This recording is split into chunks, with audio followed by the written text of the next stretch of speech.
Howdy, folks. Welcome back to VIVALACATS. I am your host, Justin Hiles, accompanied by our great guest friend, Joel Spencer. We are here to bring you the very best of the Bearcats every single week. We are a part of the 10-12 network, bringing you weekly coverage of the Bearcats. You can check out the full network for coverage of all the teams in the Big 12 and plenty, plenty more. But, Joel, this week, bit of a breather week. Um, this past week, I should say, was a bit of a breather week, but you're still sweating it out. Figure out a way to win convincingly enough, and you take the prized bell back to Clifton, beating Miami on the road. It is the last time, at least scheduled, and for the very foreseeable future, as all future meetings have been canceled, except for the neutral site location next year at Paycor. It's the last time that you're going to see this game played at a home or home environment. So, what are the early vibes just on that game? How do we feel about this past weekend?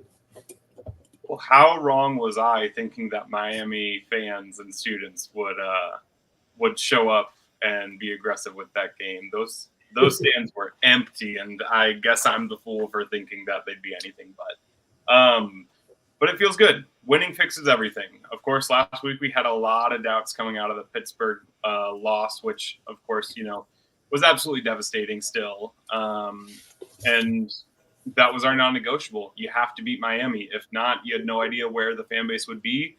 Luckily, we're sitting here and we're able to talk about bringing the bell back home. So season's still on. Still a lot of football left to be played. I know, we had a lot of criticisms, and I don't think those have necessarily gone away. But it's definitely good to be back on the right side of the scoreboard this week. Absolutely. I mean, I think that's one of the most important things that this program needed. It's like you said, I think winning cures a lot. I don't think it clears all, but it definitely cures a lot of the pain that I think a lot of fans are going through. I don't think it stuffs any questions still about Satterfield. I don't think it stuffs any questions about the system. However, I do think that it shows that there is a difference between last year and this year. Miami's still a very solid team in the MAC, probably going to be, winning the MAC. They're definitely the favorite. So, no slouch there. However, I think this team looked a lot better in this game and looked a lot more prepared in this game this year than it did last year at home. So to do that on the road, even though it's 45 minutes away, even though it's Oxford, it's still a road environment. It's still different. It's still a true road game. There's a lot to be said for that. And I think everyone can at least feel a bit better, especially coming out of that with a win. Of course, again, most important thing this time around is you get to take the bell back. It's in Clifton, and you're going to feel a lot better about that for its foreseeable long-term location. I guess we'll see what happens with next year, assuming that game still stays on the schedule and doesn't get moved for something else. Yeah. Well, and you can also say that it seems like the coaching staff learned and listened and actually watched the game film. I think we all kind of had that gut feeling for a second in the second half of, oh God, is this happening again? Mm-hmm. And run the ball. Like, that's exactly what they did. Chew the clock down, give it to your best player. I mean, Corey Kiner was, running through people in that second half. He was a man on a mission, and that's exactly what we needed, and it was great to see. Yeah, and I think that is another thing, at least strategy-wise. They seemed a lot more dynamic and able to shift in this game, depending on how the game was going. And that's a thing I think that has felt really stagnant the entire time we've watched Scott Satterfield. It just seems like they go into the game, first half, second half, one game plan, and nothing changes. And I'll say too, there's a couple interesting little storylines that came out of this one. I think one of the most fun ones to highlight is the emergence and dominance very quickly of freshman kicker Nathan Hawks. Yes. Fantastic way to start off his Bearcats career, hitting a 55-yard bomb dead center. Probably could have knocked it from 62 even. He had quite the leg on that one, and that was great to see. Satterfield talked about it in his press conference today and said, there's a lot of different ways that we could go about this. Of course, if you missed that, you look like an idiot. But, it's one of those things where he said he saw him take the kick in pregame. He had the wind to his back. He felt good about it and felt solid. So once the game got to that situation, you get to, fourth down and you have a decision to make. Apparently on the third down, I guess if you go back and look at that, Corey ended up putting the ball back pretty much to center on that rush. And that gave him a good spot to spot the kick. So overall, I like the guts from not only obviously from Nathan to be willing to take a kick like that, but also from Satterfield to say, okay, you know what? Like, I feel confident in my kicker. I feel confident in my team. Let's go out there and try this. And those are gutty decisions. Even if you're playing a Miami team, whether you're playing the best of the Big 12 or you're playing a MAC team, those are gutty decisions because great field position if you give that up. For sure. And college kickers are probably some of the most dramatic players in the game, not necessarily because of their attitudes, but just because of how they can win you games and they can lose you games. And luckily in this game, we found a kicker that won us this game. We've had our fair share of kicking woes over the last few years. Even when Fickle was here, it was never something that was reliable. Hopefully we have one that sticks. Just keep winning. Yeah, of course. And I think that's 50-plus yard field goals will help you win. Yes, that they will. And I mean, if you have a guy that you feel pretty confident about that in, I think that's only going to bode well for later on in the season. When games get to that tight Big 12 classic style where it's going to be a fourth quarter, duel it out, and you might need a game-winning kick. You might have the ball. You might even have a tie game, but it's like, all right, are we going to try to throw a Hail Mary here and probably just throw away an attempt and go to overtime? Or are we going to try to give this to Nathan Hawks to bang like a 53, 55, 56 yarder to win the game? Like, you have that as an option in your pocket that you might not have felt confident in before. So that's a pretty cool thing. Love to see that. Another thing I wanted to mention, interesting balance in this game. For rushing, he had 215 yards through 5 different carriers. You also had 186 passing yards, 21 for 34 for Sorsby.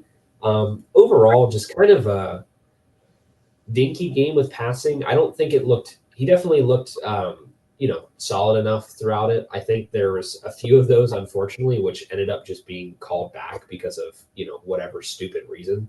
That happened a few times throughout the game. I think Joe Royer looks like a stud in the making. He's clearly got a lot of talent.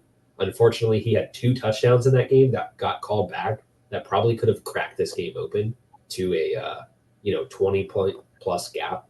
Unfortunately, never happened. But overall, I think you can feel really solid about at least where that balance offensively is headed. Of course, that's a Satterfield plan. He wants to kind of do the 50-50, give me 200 of each and feel confident in that. And so far, I think we're doing a pretty good job of that. I think that plan is running according to the system. The only thing is then on the defensive side of the ball, is your defense able to hold up throughout the entire game? And then offensively, are you just still making good on those conversions? Red zone efficiency seems a lot better this year. However, I have an interesting stat that I'll plug in a little bit. Well, I'll come back to that, but interesting stat. So keep that one in the back of your mind. Joel, we've kind of covered a few different things with this game, but the biggest thing right now, and this is how we're going to segue into this next part here. We are officially a quarter of the way through the season, which is sad to say already. We're already a fourth of it's done, and it just happens like that so fast. After this game, you kind of mentioned it, but do you think, maybe speaking for yourself, but also for partially for the fan base, do you think that after this game, people feel better about Satterfield or feel pretty much the same? It's just, okay, you did your job. You know what I mean? What do you think the general vibe is for either you and or the fan base? I think it's okay to be somewhere in the middle. Of course, you still want to be the best that we know the Bearcats can be. And I think the questions are still valid of, is Satterfield the guy that's going to get us there? Like I said, winning, fixes. I said winning fixes all. You said winning fixes a lot of things. And I think that's more true. But it's all very recency bias in sports, especially college sports as well. You know, we had a devastating loss 2 weeks ago.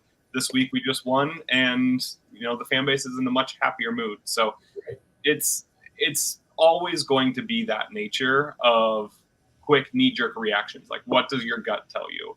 And you know, we could go on and on about, you know, the Bengals just lost and about that game, and it was the same after the Pitt loss for the Bearcats. So it's very timely. It's very, you know, what have you done for me recently, even as short as on a week-to-week basis. And I think that's just where we are right now. Like, I definitely don't think he's safe, and I don't think that, you know, that he could be the guy moving forward. But it did buy him a little bit more of let's see how the rest of the season goes, Yes. rather than, like I said last week on our episode, if we lost to Miami, don't let him back on the bus. I think that still would have been true, but now it's kind of a let's see how we go. Are we going to go 2-2? Are we going to go 3-1? Are we going to go 4-1? Like, what does the rest of the season look like? And you know, a quarter of the way through, it's crazy how time flies, especially if football season flies when you realize how few games there are compared to baseball, hockey, basketball season, but even soccer. But yeah, football, you just have to really enjoy the ones that you have. So luckily we have another home game coming up this weekend where expect the fans to be rowdy, tailgate to be popping, and you know, let's hope for a good game. Yeah, and I think that you know where we sit going into the rest of the season. This is really where I wanted to kind of take this next segment here. Now that you're 3 games in, it's still too early to get like an official like. You can get a temperature, but you're not going to get a diagnosis of this team yet. And I think overall, I think people can feel fairly good about the talent level. I think they can feel good about a lot of different parts. It's just how does that whole thing mesh? And this is the same way I think a lot of people felt last year. This is exactly how I felt the entire year. It's like, you know, last year you felt like there was really talented players in a few positions, and then the rest of it felt like there was kind of a drop off. The scheme felt like there was a few good things they could do really, really well, and everything else was just horrible. And so this year, I think there's just kind of more of this gray area where it's like, okay, you have some really good players for sure, but I don't think the drop off is quite as hard as it felt last year. You know, I think everybody's up to a little bit higher of a level than we had. You know, no knock on last year. I think just collectively this team feels a bit more talented than it did. They did a great job in the portal, adding to a lot of different positions. And then, you know, you look forward to how we performed, at least in some of these games. Offensively, I mean, I think the ship is still going pretty much full steam ahead. I think there's some things they need to clean up, but overall, they look pretty good. Can they get over the 27 number? That is the real question. You know, I think they struggle to really kind of just key turn and go a little bit faster and really start to just put the pedal down and run away in some of these games because they still like to flirt with some of these teams. And that's, I think, going to be a case for the entire rest of the season now that you're in full Big 12 play. But And I think we've been a historic team of you play to your competition. Like, yes, we've gone in the past and thought we were going to dog walk a team, and we're in a tight game in the fourth quarter. I think that's still just the nature of Cincinnati football. Of we're going to play to our competition. If we have, you know, a crappy team coming into town, expect a dogfight. If we have a high-powered team coming into town, you know, hopefully we can keep up in a shootout. But it is the Big 12, like you said. Let's hope that our offense can stay up to the task. You know, 3 games in, like you said, we can kind of get a temperature, but we don't have a diagnosis. I think we have the right players that have shown, like, yeah, they're talented. This team might be able to hang with anyone in the Big 12, but will they be able to perform in the moment? Yeah, and will they be able to perform in the moment and take those things and turn them into wins? And I think that's the biggest thing that, you know, I kind of want to look at now is, you know, I think some of the biggest takeaways, at least from this team thus far, are your offense looks like it's in a really good place. Defensively, you have a few things going right. I think what you saw, there was progress in this Miami game. I think that 3-3-5 defense is looking like they're starting to figure some things out, but it's a new defense for this team. It's a new defense for a lot of these guys. You struggle to get pressure because that's a natural thing of the 3-3-5. But in the trade-off is like if you're going to struggle to get pressure, you need to be able to shut down passing. And if anything, it's not working. To say it plainly, I'll give a few more stats here. I got a ton of stuff to give us this week, but roll. If you want to know how it's working, we're allowing 300 air yards per game thus far, and our opponents have been Towson, Pitt, and Miami of Ohio. So that I think is a little bit of a red flag that you got to get that figured out pretty quick, especially when you get to some of these other teams. It is very much a running conference. It is a rushing conference. However, you need to figure that out fast because there are some teams that are really good through the air and they're going to absolutely abuse you if you do not get that figured out. So figure out a way to create more pressure. More pressure converts to less passing yards allowed, which converts to more scoring opportunities for your offense and more games won. It is a butterfly effect collective effort there to get that fixed. So those are some of the things there. I think special teams is making improvements. It looked a little bit rough. I think they're going to continue to improve throughout the season. I don't think we're going to see what we saw last year where it was like bad out the gate, bad in the finish. I think they are going to get better. I do feel good about that. With those takeaways out of the way, Joel, bowl eligibility. That is, I think everybody's just flat goal this year. It's like it's going to be tough. You're working with a lot of different things against you. Bowl eligibility is still the goal. You got 2 games down now. You have 4 more to go. And if you're looking through the entire rest of the schedule, obviously there's a lot of opportunities there. There's a lot of tough outs in there as well. Do you think right now, at our quarter of the way through the season, that Bearcats will be able to finish with 4 more wins and hit bowl eligibility before the end of the season? I think so. I think we can definitely squeak our way there. I don't necessarily think it'll be a safe bet. I think we'll probably end, as of right now, how this team is looking, and of course I hope it's more, I think we'll probably end right around the 7, maybe 6 mark. Like I think we're going to squeak to bowl eligibility this year. But the Big 12, some of the big names aren't necessarily performing and aren't blowing out teams the way that we thought they were going to. So there's a shot that this is going to be more competitive of a conference than everyone thought coming into it. So I definitely think bowl eligibility is not just on the table, but likely. It's more so how high can you get? Yeah. And I think, in the same way that this works with basketball in the Big 12 that we found out so far, I think it's going to come down to home advantage. I really think that is going to be a huge difference maker for a lot of these teams and just having that reset on your schedule. Of course, it's going to depend on who's coming off the bye week. Sometimes it's a good thing. Sometimes that's a bad thing. But I think when you look through the rest of our schedule, I feel fairly confident we can get there. See, and when you look at where the schedule stacked up, we have one of the weakest schedules in the conference. Now, some of those teams have gotten a lot better or look a lot better than they did at the beginning of the season. Some of them don't look quite as good.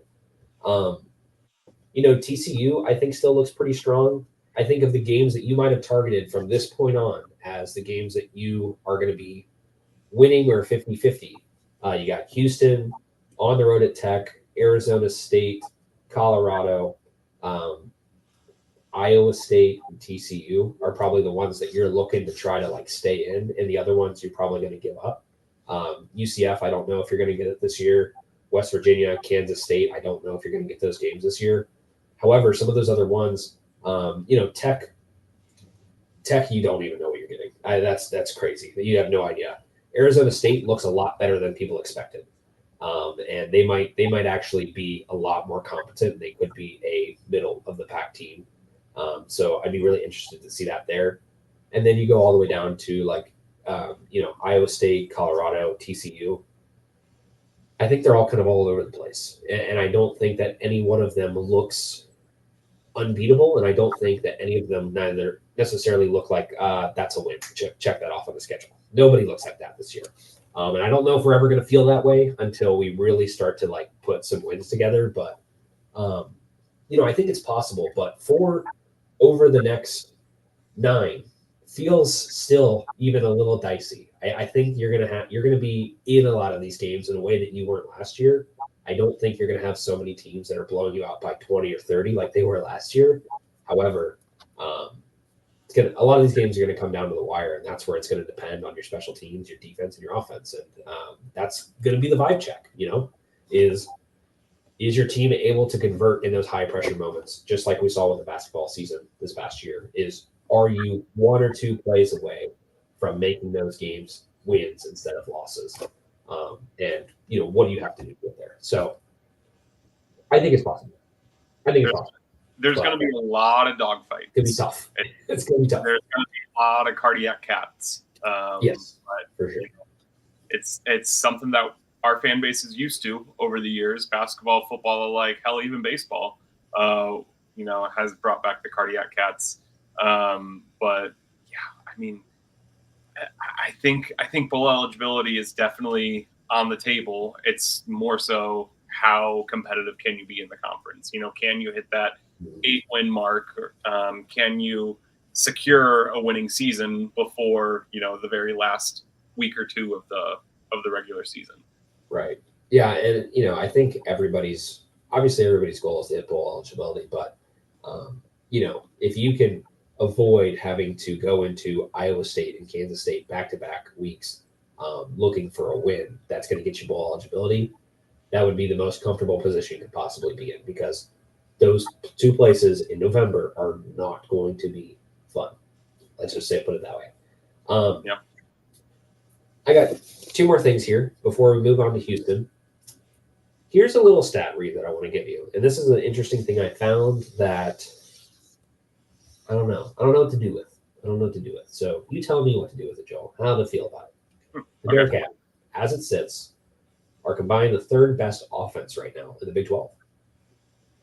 Pretty good, right? Here's the weird discrepancy. Third best offense in the Big 12. We had a gripe all last year about the red zone efficiency. They're the third best offense in yards per game.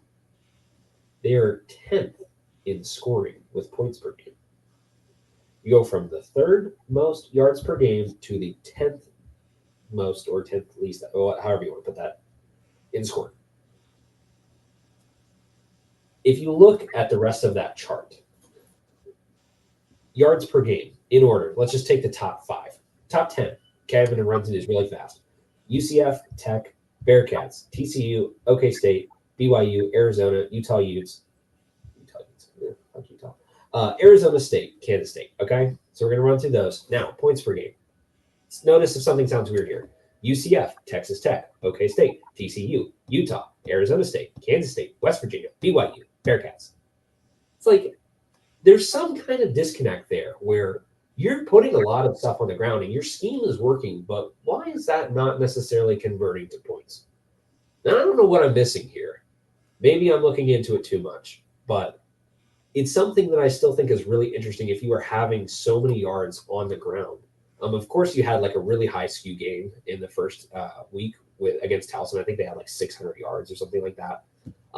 But it's still something I think to keep an eye on is how are they converting this into points on the field? And how are they making the most of these opportunities? Because you don't want to be moving your way all the way down the field and then not turning it into points. So I don't know what I'm missing there. I mean, it's something to be concerned about for sure. It's valid to bring up. It's how you finish. It's not, you have to finish the job. Yeah. Old habits die hard. Red zone efficiency last year, not great. This year, hey, the rate of success a lot of times isn't is based on have you improved. And have we improved on that this year? Jury's still out. We really need to see this team be able to score. I mean, just in the second half alone, we're letting teams crawl back into it. We haven't, put games away. We've let it stay close, even against Towson earlier this year. Like, that game was still pretty close in, of course, to an extent. But at what point, like you said earlier, do you just put your foot on the gas and go? Like, we've got the keys in the ignition. You got to turn it. Yeah, that's true. And so We're only 3 games in, so it's still really early. So do with it what you want. But I will also mention this. As it currently stands right now, there's a lot of tying going on here. A lot of tying because you have very small sample space here. Bearcats currently tied for 116th in red zone efficiency. That's this year, not last year. That's this year.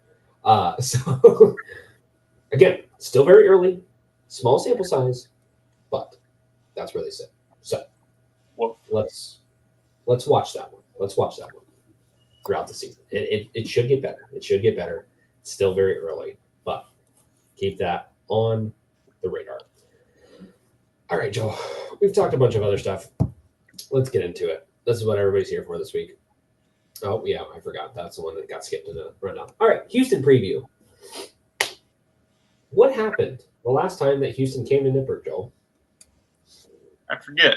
Does it have something to do with a conference championship and a berth to the college football playoff? It does. It does. Lucky Good guess. Lucky guess. Yeah. Yes, that was the last time that Houston came to Nippert, was to make sure that they helped cement the Bearcats and the G5 in their first ever berth and only berth in the 4-team playoff format. Bearcats, of course, won that game. Fantastic time for everyone involved there. Obviously, a memory that's going to last a lifetime. But that was the last time Houston was here. And Houston and Cincinnati both look very, very, very, very different than they did in that game, in that situation. Completely different situations for these programs now. Neither coach is still there for head coach. I don't think any of the coordinators, offense or defensive coordinators, are there. Most of your teams of that team 3 years ago are all wiped out and gone. So you have a very different look than what you'd expect. Of course, obviously, you've played Houston every year, but that's the last time that you get to see them in Nippert. And this is the thing that we need to cover now, which is, this is the topic of all last season. It's the topic of this season, is how are you going to protect the NIP? That is the topic of the season, because I think more than anything else, you want to see wins, but you want to see wins at home. If you're going to have your fans showing up, wearing your gear, buying your merch, buying your tickets, showing up at your games, you got to give them some wins and give them a reason to be there. And so I think that's going to be the one that we're going to have to watch. And I think this is one of those games that is very gettable and a very good way to, again, remind your fan base why they're going to your games. Well, it's all about that stadium pulse in the top corner, right? It's all about how much pressure does your home fans apply to the opposing team. And against Pitt, we were rowdy. The student section stayed the entire game. We were, hooting, hollering, chanting, screaming. We were in that game, and of course, we all know the outcome. It's got to be the same for Houston. It's got to be the same for every single game this year, because we're in the Big 12. We can't take one game off as a fan group. And we've had our fair share of struggles in the last 10-ish years, I'll say, of a trend of the students leaving early, or in blowout games, one way or the other, the fans leaving. We're in these dogfights now in a much better conference with much better teams, where we're staying the whole time. We know the pedigree of a lot of these different teams versus what we were used to playing at home. And it's more interesting, right? Like, we know any game can have a classic ending, or any game can become high scoring out of nowhere. So it's all about not just the fans, but the product on the field also has to give the fans something to root for. You have to continue to score throughout the game to keep the fans invested. I think that. Tell that to Iowa fans. No.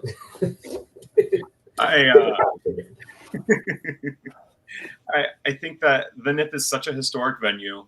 It can get loud. I mean, it's one of the loudest stadiums in the country when things are going our way, right? So it's just about consistency. How do we consistently keep the stadium packed, and how do we keep it such a good environment and such a fearful environment for opposing teams.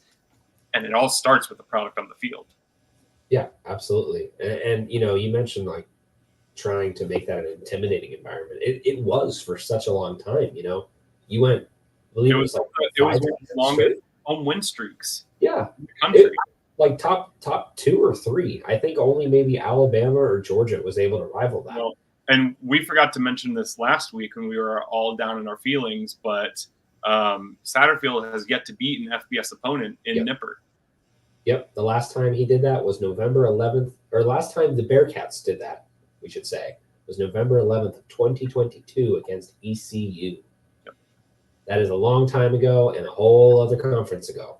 So Yep. you're really, really looking to win a game like that. That's going to be important. And again, this week feels like the week to do it. It is hard to build a fan base. It is very easy to lose a fan base. Absolutely. So you have to perform at home. You can go winless away, but you have to win your games at home.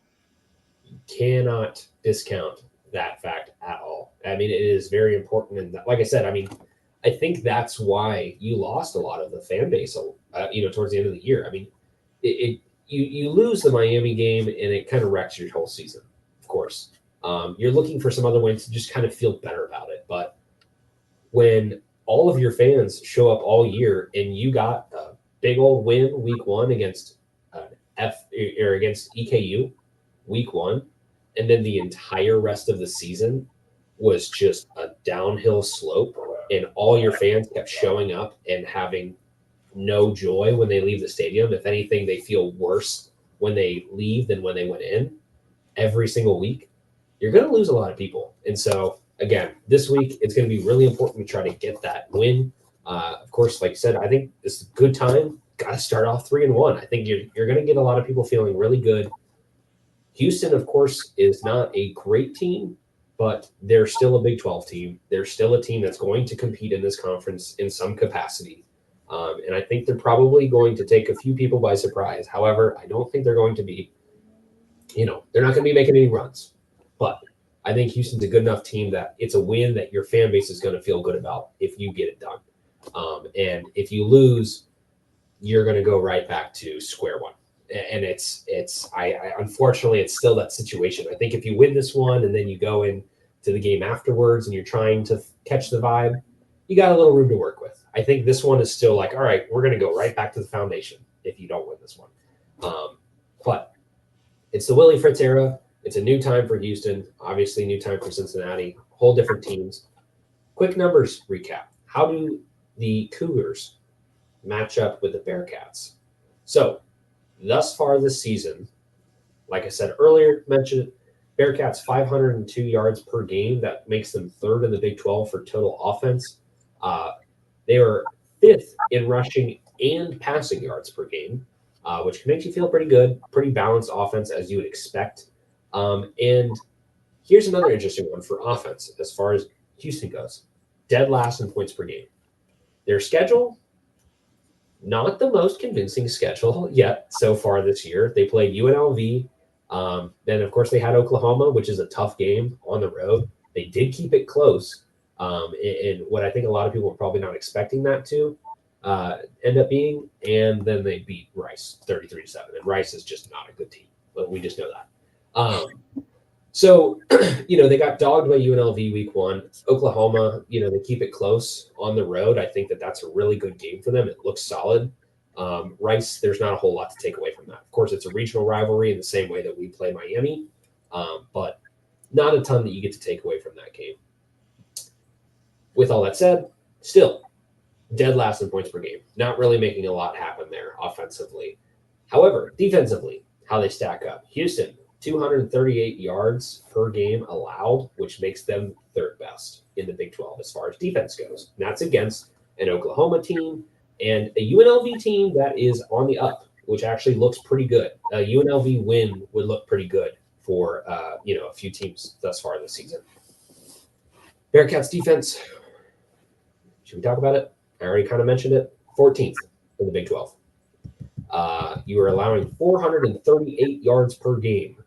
If you're putting 502 on the board, that doesn't net out to blowing teams out. That doesn't net out to making convincing wins. That nets out to a lot of dogfights. Not a huge gap there. And defensively for the Bearcats, you would expect that they're in the middle of the pack at least. And I think that's going to be the big difference this year. And you got to see some really big improvements there. And as I mentioned before, 300 pass yards per game allowed. Got to shut that down. I think this is arguably going to be a very show us what you're made of game for both teams. Houston hasn't found what clicks yet for their offense, but their defense has really stepped up. And it's the opposite for Bearcats. Like Bearcats have shown they can score, maybe not the most efficiently or effectively, but their defense really isn't that great. So it's kind of a poor offense against a poor defense and good offense against good defense. It's kind of a movable fort, or what is it? Unstoppable object versus, I don't know what the analogy is. I'm butchering this.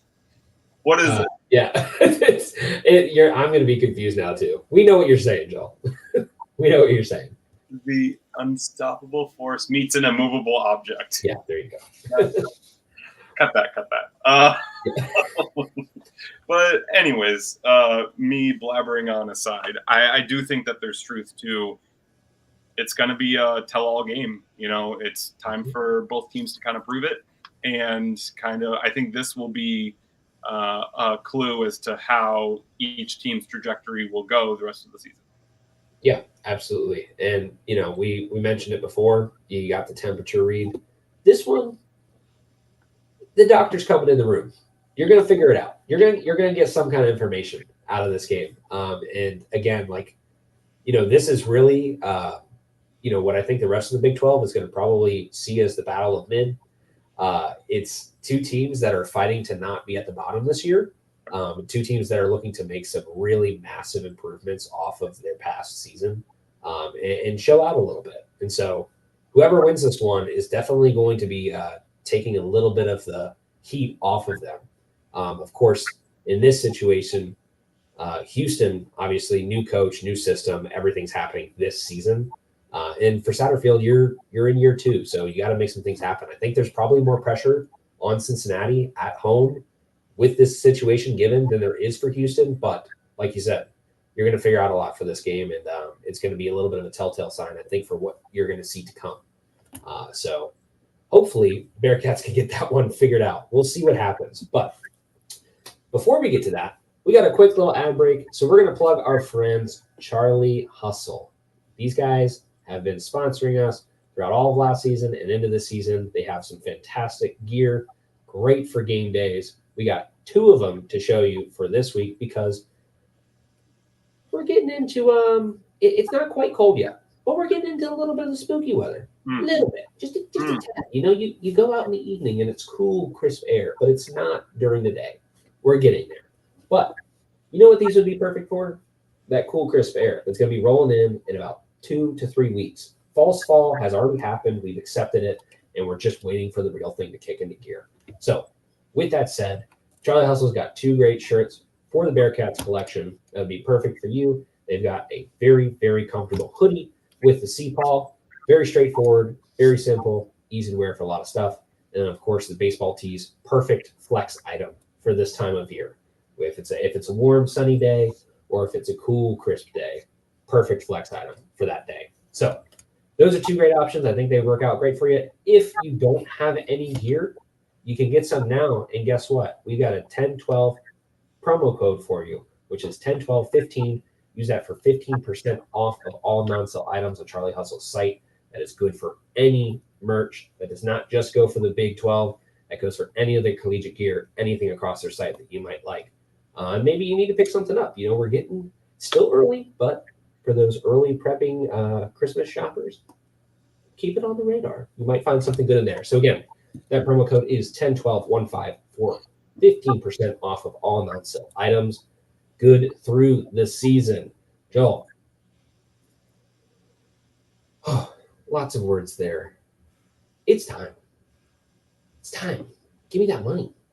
It's time for the VIVALACASH. Money, please. Bring me the money. Bring me my money. Joel, we got plenty to cover here. But of course, the topic of the day, the Houston game, as it is the topic of the week. Bearcats looking to get their third win in this season, which, if they do, would match their total from last year. Another thing to note there. So we'll leave the rest of those details for later. Here's what we got. Here's what we got for this week. Okay, Bearcats right now, as it sits, via our non-sponsored sportsbook that we will not mention because no free ads. Pay us if you want some ads. Houston versus Cincinnati in Nippert Stadium, historic Nippert Stadium, celebrating 100 years this year. Happy birthday to you, sweet baby Blues. We have the total currently sitting at 48. Bearcats are the favorites, 3.5-point favorites at home. As we know, Vegas likes to give the edge, obviously, to the home team, but also home advantage usually accounts for about 2.5 points. Sometimes 3.5, which basically means this should be a very, very close game. And you know how Vegas is. This game could just be as far apart as possible, and it will end exactly how the spread looks. That's how it goes every single time, and I don't understand it. I swear somebody's got the almanac, and then they just mix some numbers up just to screw with everybody. That's the fun part. Joel, Bearcats, 3.5-point favorites this week. For your over-under, I want to know, what are you taking? 48 over-under. I made the mistake of saying under last week. Just barely missed out on it. But I do think it'll go over this week. Fair enough. I in this game am going to take the flip side. I'm going to take the under. I think, and not just to be, the contrasting vote here to make things interesting. I actually do think this game is going to be the under. If you look at the way Houston and Cincinnati have played over the past few seasons, though their identity has changed a lot, what you've seen so far this season, I think it's going to be kind of a rock fight. And that's generally what I'm expecting. Would I hope that we just put up a shit ton of points and blow them out? Sure. But this feels like an under week for me. So I'm going to take the under. Joel's got the over. Money line. Bearcats. Houston. Who you got? Cats. Got to ride Cats. There's no question about it. Got it right, Cats. Well, you just have to. You have to. That's the only way this should go.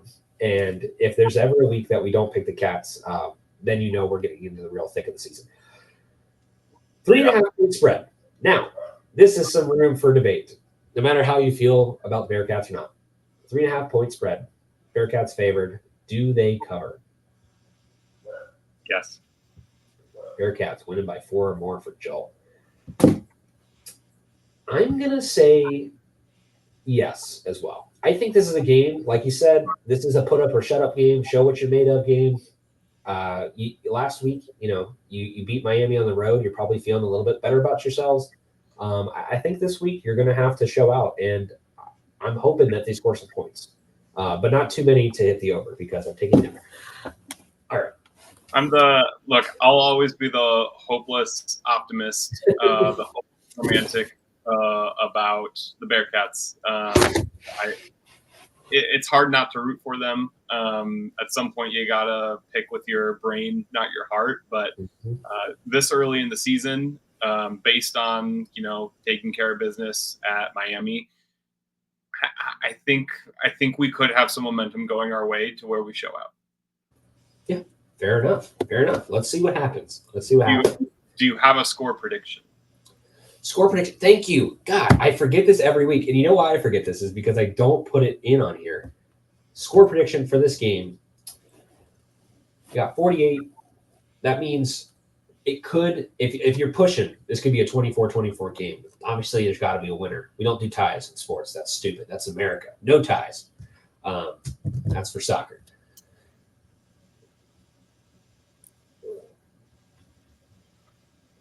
(24-17) Bearcats. And actually, I think that was the score the last time Bearcats played Houston last year. I might be correct. Let me check. What do you got? I think it'll be a barn burner throughout. I think we pull away late, 31-21. 31-21. Like that score. That's fun. Last year's game was 24-14. So there we go. Got that in the books. All right. Bearcats covered on VIVALACASH. Show me the money. You know, I really want to get a soundboard so I can go ching while we're doing this, but we'll figure that out later. All right, Joel. We've got some picks for this week, as always, every single week. But let's see what we got here. Okay. Joel, give me your first pick of the week for our We Ride bets of the week. Now my dog's barking. Way to go, bud. We like fun, right? We like fun. Yes, sir. Justin, have you heard of the Dream Team before? Dream Team. I've heard. Well, yeah. We are now riding with the Meme Team. We are going with Cal outright. They are a 2-point underdog over Florida State. I think Florida State's season of misery just continues. Cal has been pretty impressive. Beat Auburn this year. This is the ACC opener, which makes no sense whatsoever for Cal. Of course. But man, Cal has been so good on social media, taking victory lap after victory lap, and I think a 2-point dog. That's just easy money right there. This is the woke agenda versus the communist game. So get excited for that one, folks. People are going to get up for this one. If there's a game to like hate watch this week, it's probably not even hate watch. I wonder if people feel bad for them yet. I don't think anybody feels bad for FSU. No, I mean Memphis got their revenge against Norvell last week, and I thought for sure that they would get that one figured out. I was like, if there's a week to get right, it is that game. And boy, they did. They looked horrible. After the uproar they created from missing out on the playoff last year to then suing their own conference to acting all high and mighty coming into this year and just getting their asses handed to them week after week after week now. Yep. I don't know where this team can go. I mean, their morale must be in the dirt. I mean, Cal's just fun. Yep. That's all it is. We like fun. We like fun here. It's another fun game? Here's a good one for you this week. Little G5 action. South Al playing at App State. South Al, odds plus 215 on them. The little dogs there. 7-point dogs. And if anybody's paying attention to South Al this year, it could go either way. But they put on some points last week. You want to know how many points they put on? At least 2. At least 2. That is true. Their final score was 87-10 against Northwestern State. Yes, they were that team. I saw that scoreboard come across my timeline. They were that team. They lost in a barn burner to North Texas. They lost at Ohio. They beat the crap out of an FCS team. They have a lot of pent-up aggression to release. Yes. And I don't think they're done quite yet. App State lost to Clemson, got absolutely floored in Clemson's revenge game after their humiliating loss to Georgia week 1. Close game to ECU and blew out ETSU first week. I think that's a really sneaky one that South Al might just be able to pull one off there on the road. But we'll see. Interested in that. Take South Al money line. Just throw a little dollar on it. You might make some money. Joel, give me your next one. I'm also sticking with Group of 5. Our good friends USF are hosting Miami this weekend. Miami of Florida. And if you remember correctly, USF had Alabama on upset watch all the way through 3 quarters. That final score is very deceiving. Alabama did not look like Alabama in that game. And so I think there's some magic hiding within USF, and they are a 16.5-point underdog to Miami. I think that's a lot of points that I say USF is going to cover that game. That's a great pick. I like that one a lot. I might have to do that one this week for sure. I got another one for you. All right. NC State at Clemson. Now, NC State, not looking too hot this year. not looking too hot. They had a game against Western Carolina. They eventually pulled away, but they flirted with that one way too long. Got their ass handed to them by Tennessee. And then Louisiana Tech, kind of a tight game again. 10-point game. Not really all that great, but 2-1. Clemson, of course, on a warpath right now, trying to just prove that they belong and looking at FSU falling apart at the seams. That's their spot to take. That's their spot to lose. I think this is a 20.5-point spread, NC State and Clemson.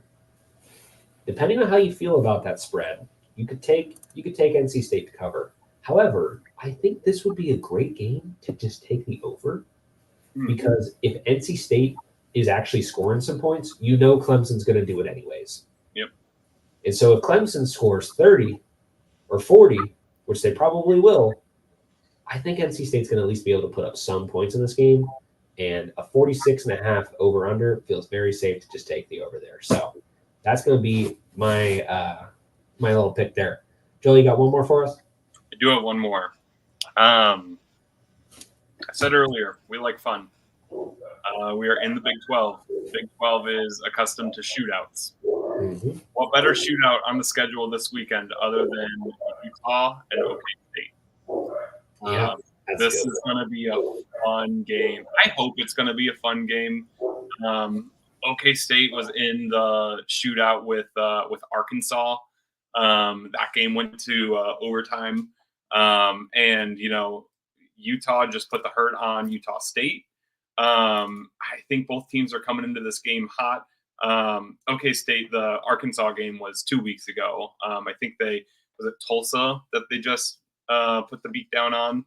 But yeah, both teams are coming in hot. It's only a 54.5 point over under. I think that's going to go over easy. Yeah, that one feels pretty safe too. I mean, it's kind of one of those things where it's like, all right, you got two really offensively talented teams. You'd expect them to be in a shootout, and for the same reason, that could just be a rock fight. However, it's a Big 12, and if you want some classic Big 12 games, this is the way to go. I think this could be a barn burner. I agree with you there. My last one of the week. This one feels almost like a given, and I'm kind of shocked at Vegas for this, but again, it's that 3-point swing for home team favorite. Arizona State at Texas Tech. Arizona State 3-point dogs in this game. Arizona State looks pretty good compared to where we all thought they would be. Texas Tech looks worse than where we thought they would be. Yep. I think that money line on Tech plus 130, I'd take them and just see what happens. I think it's going to be an interesting game, but I really feel like Arizona State is the better team going into this game. I mean, I don't think I've been impressed by anything with Tech so far this year. I don't see why this couldn't be a game that they could win on the road. I think it's a very, very gettable game, and I don't feel convinced that Texas Tech is a good team at all yet. Maybe they will. They can score. They can put up some points. They can put some yards on the board. They've clearly shown that, but I don't know. I think Arizona State could win that one. So those are our. Ooh, good. We both are starting to talk tonight. A lot to say, I guess. A lot in the brain there. Those are our We Ride picks of the week. Joel, we got a few things left. Thank you. One of our last things left on here, the Electric Factory Game of the Week. What you got? I think our game to watch isn't even going to come on Saturday. I think it's Friday night. Illinois at Nebraska.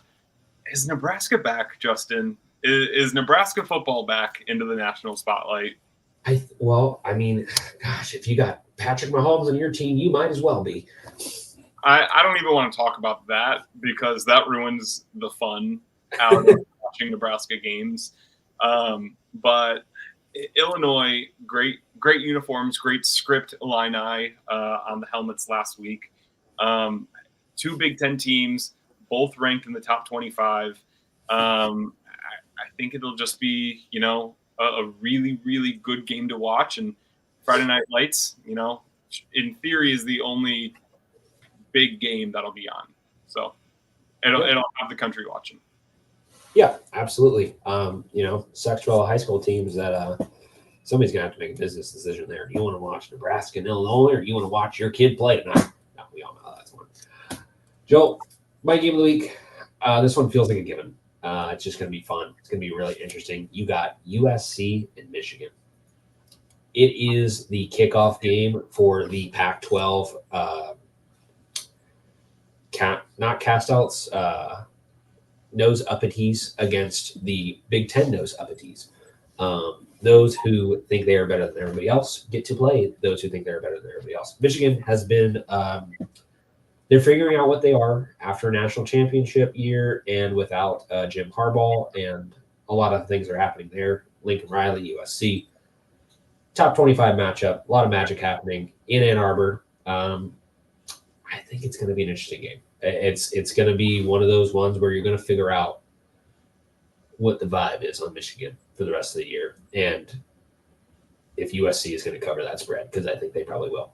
But Michigan lost a lot, and they are on the road to recovery and just trying to find their identity, I think, after losing so badly to Texas in the Big House as well. And USC, let's see what they're made of. Let's see if they can compete with the Big Ten and, the hard-nosed, grinded-out type games. But I do have to correct you. This is not the introduction.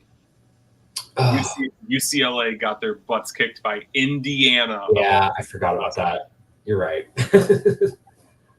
Yeah, that is the official kickoff. This is the kickoff game of the teams that matter.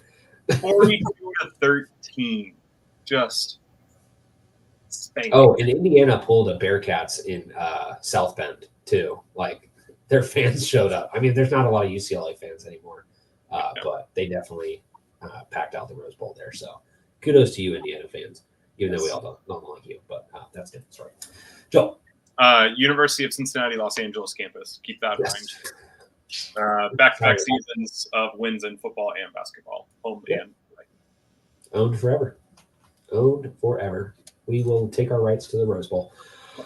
Joel, Big 12 head-to-head. We're in the back little section of the show here, just about to wrap up, but I'm not going to lie. I did not do my due diligence and cover all of the games this week and tally them up. So we're going to do this really fast, and we're going to do it live. So last week, as it stood, my team, 13-3 on the season. Joel/Steve's team, 11-5 on the season.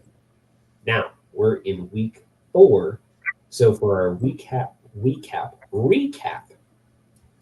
I am struggling to speak tonight. For our recap of week 3, we have wins for everybody except for TCU, TCU, West Virginia, and Kansas. So I own the rights to Kansas. Steve owns the rest. So, which means you own the rest, which means I went 7-1 this week, and your team went. Actually, you know what? Hold on. Let me double check that. I think I might have TCU.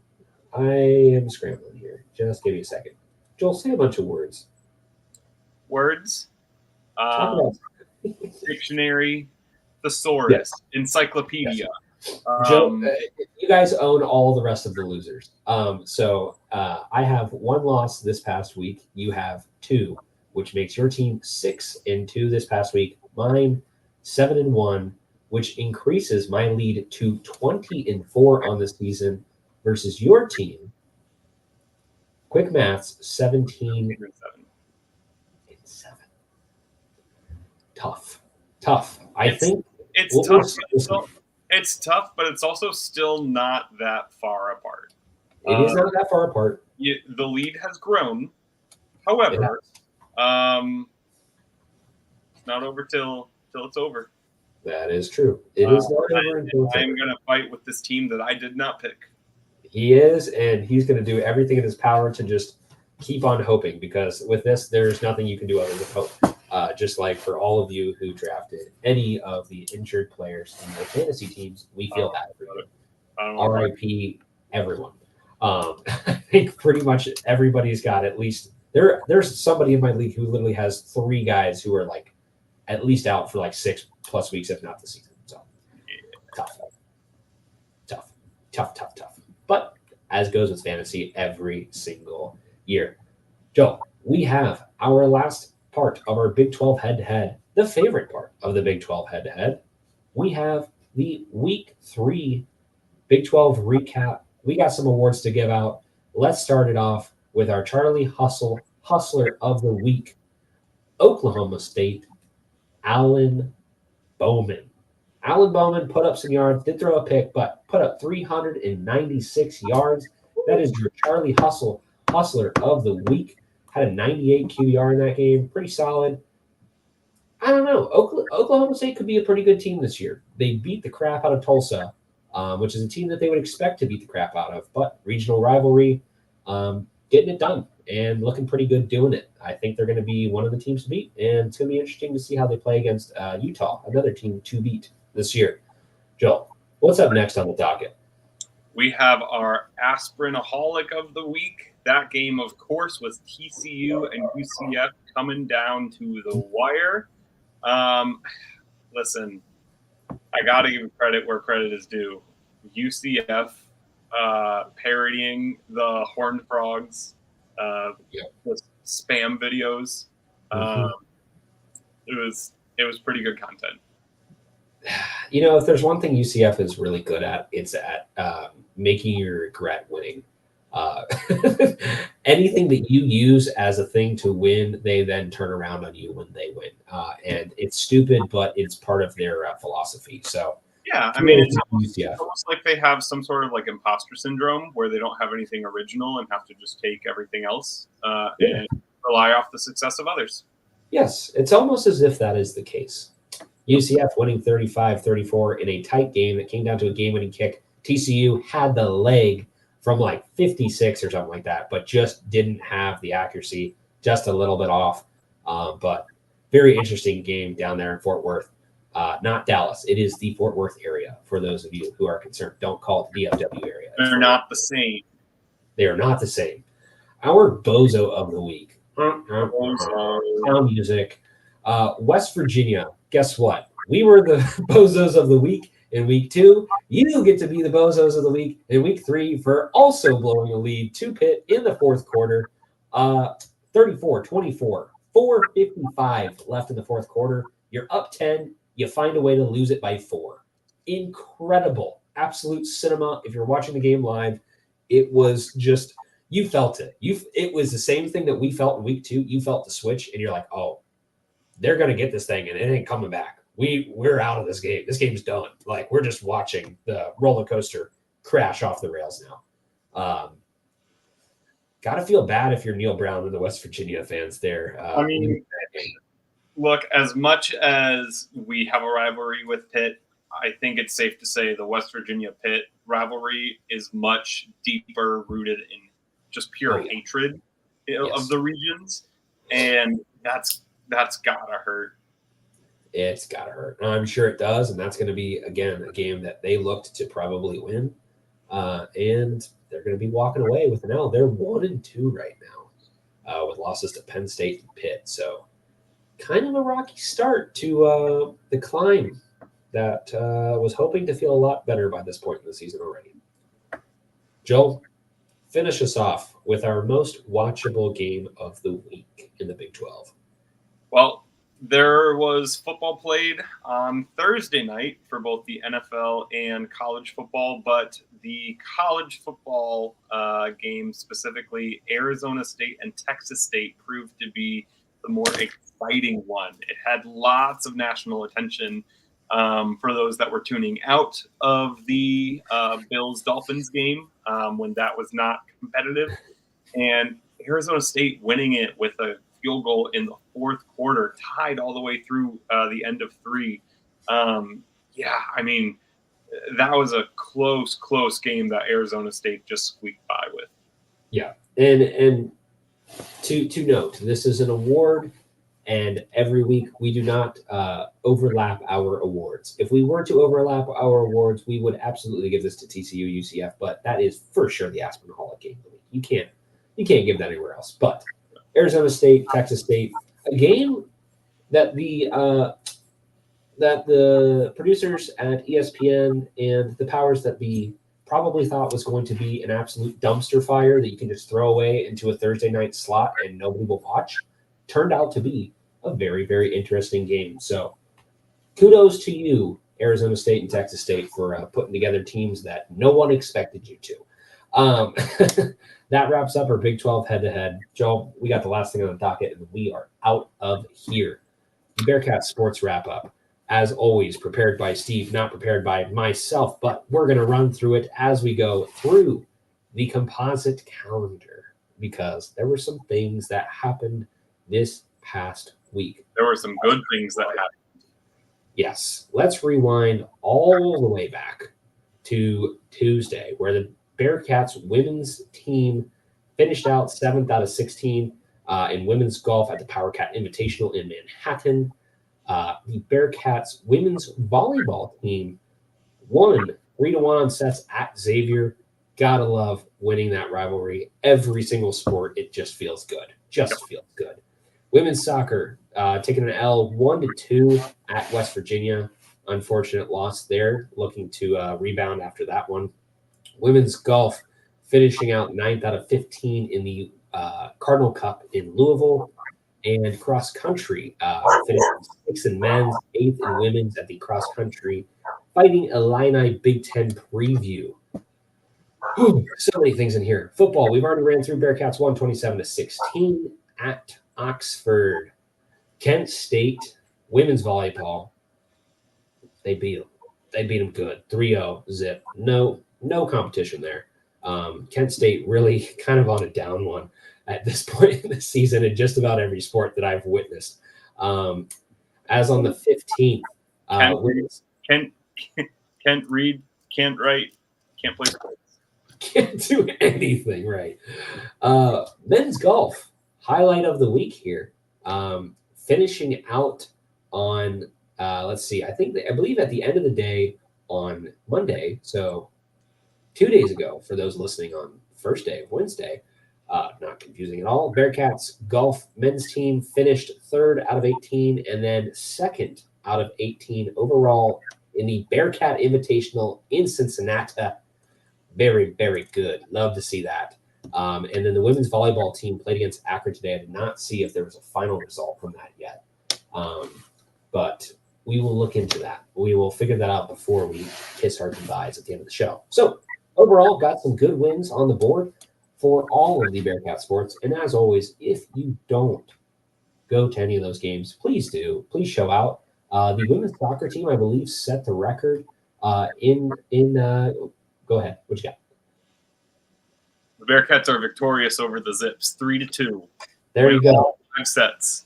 Thank you. Thank you, good sir. That is 2 wins in a row, cleaning up all 3 sets. Very nice to see. Women's volleyball team, again, another electric team to watch. So go check it out. It's in Fifth Third, fun environment. Really trying to rally the troops there and make some runs. I think that women's volleyball team could be a sneaky third sport for us if they continue to perform at that high level.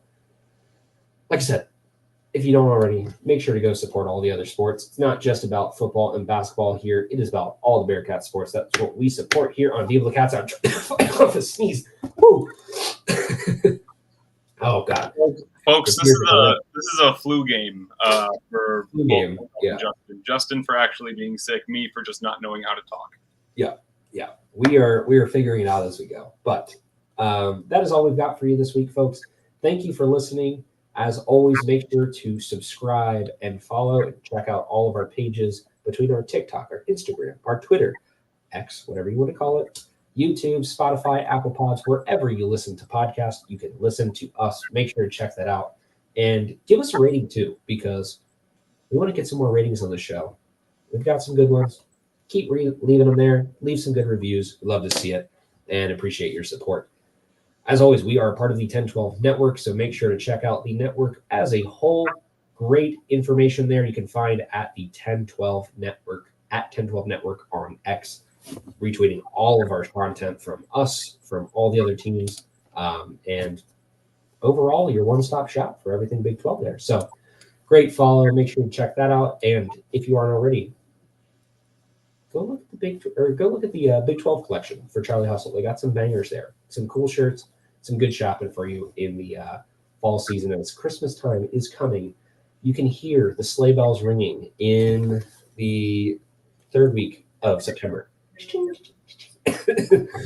Hopefully not. I got it's way too early. Unless you like to go to Hobby Lobby every week or get dragged to it. Joel, you have anything else for me? No. As always, go Bearcats. And yeah, I'll see y'all at Oktoberfest this weekend. There you go. Head out to Oktoberfest. Get you some get a dogs, get a everything, and potato pancakes, actual Oktoberfest lagers. Yes. Great time had by all. Slam some steins there this weekend, folks. It's going to be a fun one. As always, remember, VIVALACASH.